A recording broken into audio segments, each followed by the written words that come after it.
happened in the past was that a document would be produced. At the end of the day, the press stops talking about it. Everybody forgets. We start all over again. So what's our mode? How are we going to ensure compliance and implementation? Is by keeping this conference and its outcome on the minds of everyone as long as God gives us the strength to continue to do that. So to do that, we believe in going down to the grassroots.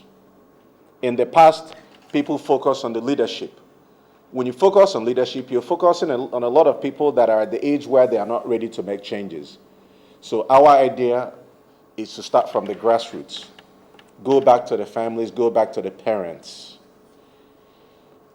Educate our children, inculcate in them values that stand for what the country should be. So as they grow, they become the vehicle for implementation of what we are trying to set up today. So that's part of what New Deal is meant to do. We want to remind parents of their responsibility. Most of us here are parents. In the past, I was a parent 13, 14 years ago. But I was more of a youth. But now I need to focus on parents.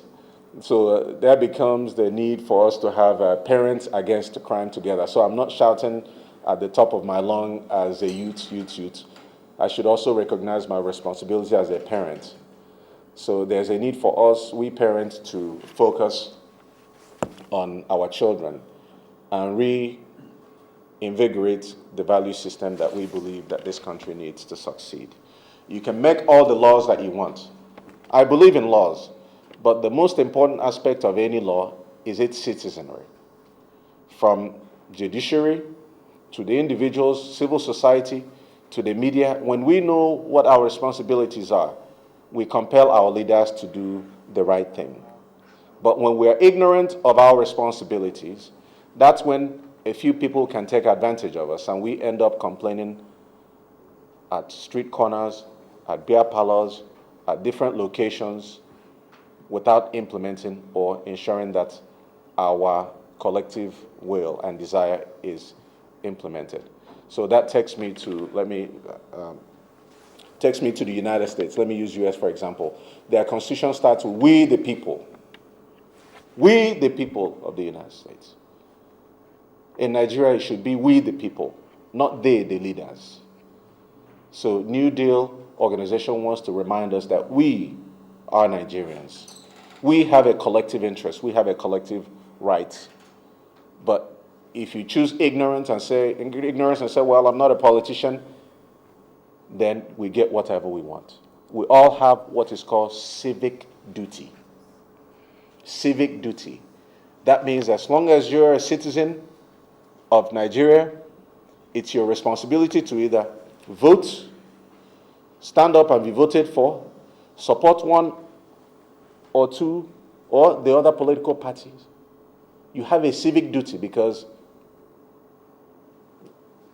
when the righteous are in power, the people rejoice. And you cannot get the righteous until people know what their rights are. So we intend to educate our people on what their rights are and propagate good values to see how we can play our role in transforming our society. Another question is, why is prison facing those that do these things that we listed, but the current politicians are not facing prison time? Well, that's a question that you have to direct at EFCC. Ours is to try to change the culture, and hopefully by the time we get the right people in the right places, when you commit a crime, yes, you will go to jail. And as of today, if you do commit crime, we want to teach kids that if you do commit crime, you go to jail. And corruption is a crime. And we don't believe in covering corruption. So we stand by what we wrote in that flyer. What's the greatest challenge facing us today? Or the greatest challenges facing us with this program? Well, the greatest challenge is going to be negative mindset. Because everything begins with the mind. If you want to push down this wall, you can believe you can push down this pillar, you can believe you can push it down. It all starts with believing. Even if you don't have the strength, once you believe, you can try. But when you don't believe, you will never try. So you'll never find out if you can push it down. So as far as I'm concerned, our greatest challenge is the mindset. Negative mindset of those that will try to misconstrue the message that we're trying to send. But then on the contrary, they will not have better ideas on how we will do it. Their focus will be mainly to see how we can pull down the message. But our message will stand because the truth always stands the test of time. The truth will always withstand the test of time. And we intend to continue propagating the agenda of the New Deal organization, which we started back in 2004. The New Deal organization is not new in the system. It's an idea, it's a dream that we've had. The organization is duly registered and is going to have a political wing, the New Deal Renaissance. That wing will ensure that we support rightful and correct leaders to ensure that our agenda is fully implemented.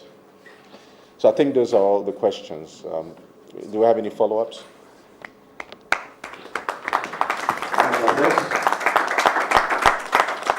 I'm trying to understand how you are going to restrict yourselves to certain thematic areas. You have talked about following up issues that will come up from the conference and ensuring that they are implemented to the letter. You are aware, as much as we are, that a lot of thematic areas will spring up from those conferences. I want to know, do you have the capacity?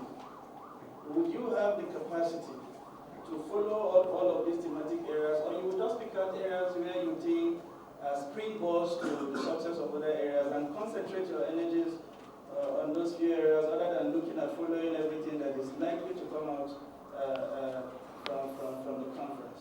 That's one. I would also like to know, you've been there since 2004.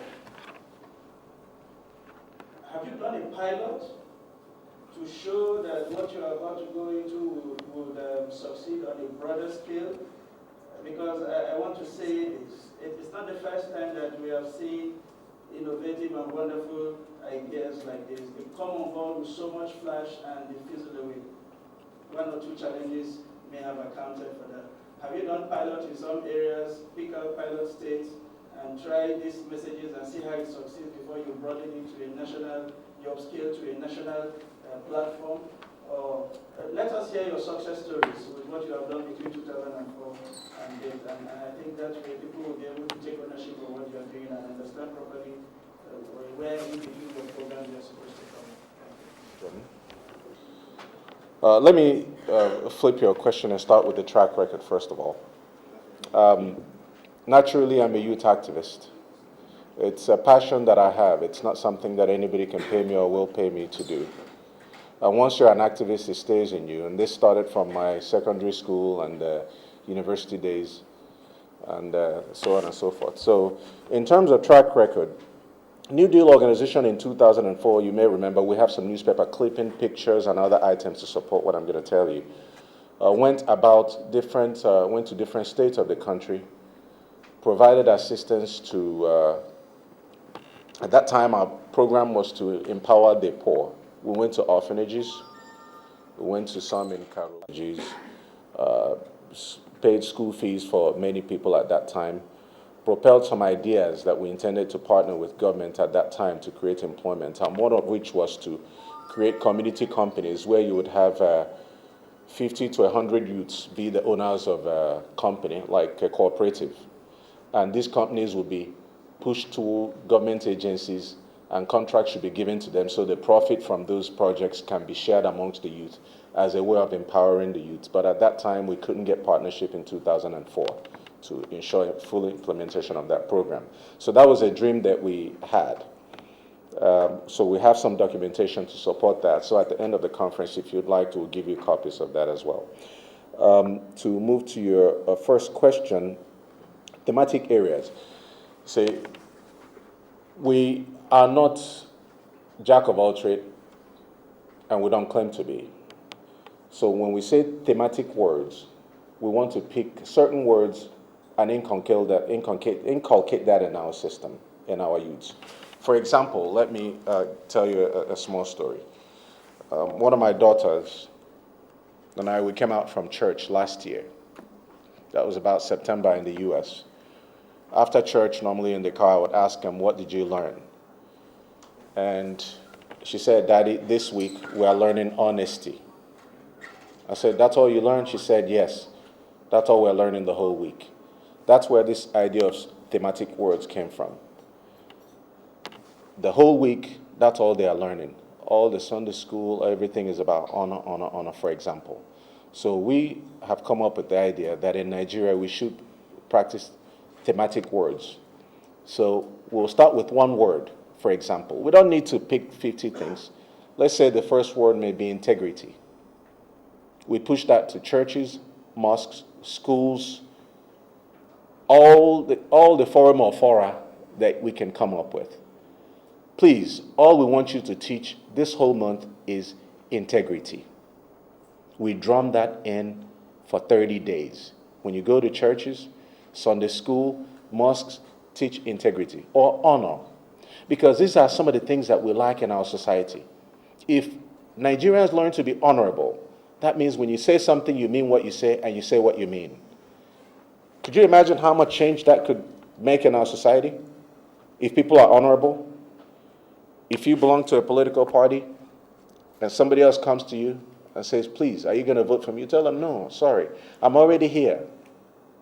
I can't promise you that I'll vote for you, I'll support you, because I'm already here. I'm a Democrat or I'm a Republican, or I'm a PDP member or I'm APC. But in Nigeria, you'll see a so-called leader. Candidates from 4 political parties will go to him and say, I'll bless you, you'll win. I'll bless you, you'll win. All of them. So they all go out there dreaming, spending their money, not knowing whom he will support. So at the end of the day, you can't do a proper survey because people are not honest. There's lack of honesty. And we call it politics. That's not politics. It's called deception. It's called deceitful acts. It's not honorable. So these are some of the things that we intend to push towards schools. People that do plays, shows, teach our kids. As kids, I remember when we were growing up in elementary school, if somebody would come to us then to speak to us, at the end of the day, you go home and talk about what you learned at school, and it makes an impact. So if we can go around schools, elementary schools, I believe in the young people, forget the old people, for example. Go down to the grassroots, teach them thematic words. In a year, just 12 words. Just imagine if we had started this a long time ago, how that would transform our society. What we need in this country is implementation, not rhetoric, not new laws, not just new national conferences. So from that standpoint, the thematic words, we intend to focus on those specific words that we choose. As far as the implementation of the conference is concerned, we believe that if, for example, you have an organization or an NGO that would keep a conference resolution on the minds of people for a long time, you would achieve more results. But where things are allowed to die just because media events overtake them, we know media news becomes stale. Once it's overtaken by events, everybody forgets. And once the media forgets it, the country forgets. That doesn't mean the problem goes away. But when you have an organization that will still go to the leaders and go to people and keep reminding them, even when the media has left the issue alone, then you can achieve results. These are some of the things that we intend to do. And somebody asked about, have we done a pilot test to see if this will succeed or not? I don't believe too much in pilot tests. I don't believe too much in pilot tests.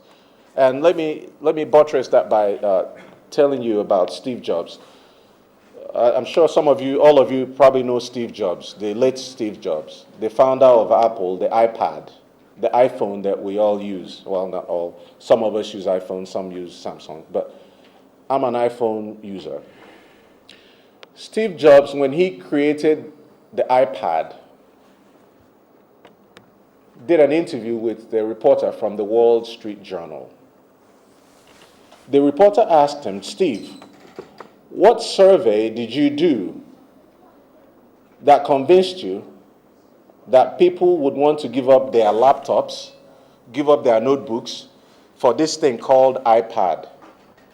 Why would you think people will buy it? Why didn't you do a survey? Steve looked the reporter in the eyes and said, the market doesn't know what it wants. We build the product and we tell the market what we want them to buy, and they buy it. And today, a lot of people have iPads. Other manufacturers have started manufacturing similar products to iPad, and it's one of the best products in the world today.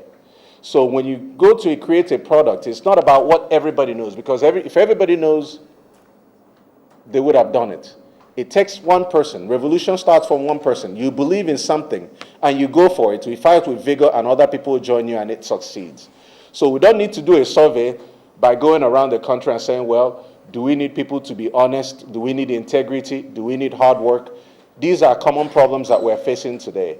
And I challenge other civil society groups to please come out and do things similar to what we're trying to achieve, because it's by working collectively as Nigerians that we can achieve our objective, and is a dream as a greater nation. So that leads me to your final question. We invite other NGOs to join us. We cannot do it alone. We don't intend of doing it alone. We need more people to join us, partner with us. We'll partner with whomever that will reach out to us to fight for us to save this country. It's not enough for us to go and complain. We should all be tired of complaining. This is the time to do. And New Deal organization is a doer.